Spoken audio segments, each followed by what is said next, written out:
Would you expect security and privacy in a home if strangers found a key to the front door? What if a secret passage led into the house from a public park? Or the windows never completely closed all the way? The internet is that house. It's not that we should never go into the house, but rather we should know the hazards and understand that security and privacy are not guaranteed. The internet was never originally built to be what it is today.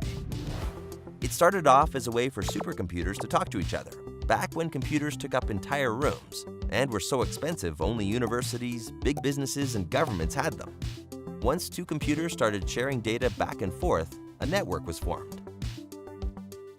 Gradually, the network grew, and when personal computers emerged in the 1980s, the network exploded.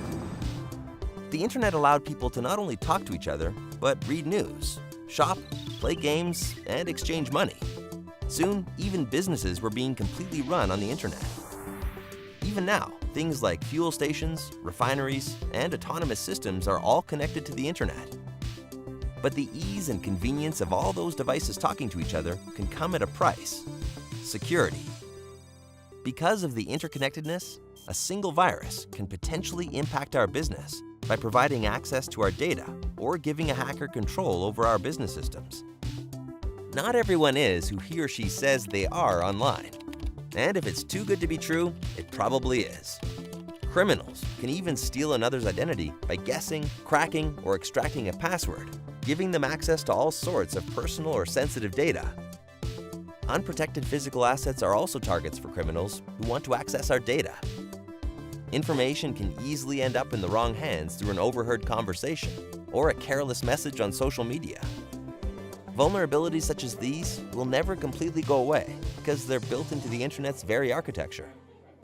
Cybercrime continues to increase in frequency year after year.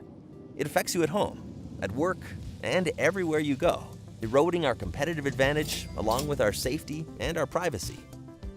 In a perfect world, we'd be able to protect against all cyber attacks.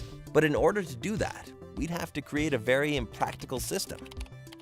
Logging in would become a marathon of patience, with 100-character passwords, genetic sampling, and humming a tune. Our data would be kept in a vault, in a bunker, in a fortress, surrounded by a moat filled with sharks with lasers, making computers totally unusable. Even then, a clever hacker would almost certainly find a way in.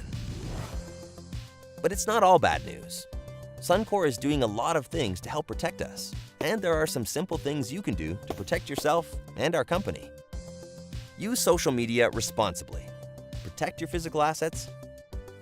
And remember that criminals also use social engineering to trick people into giving up information.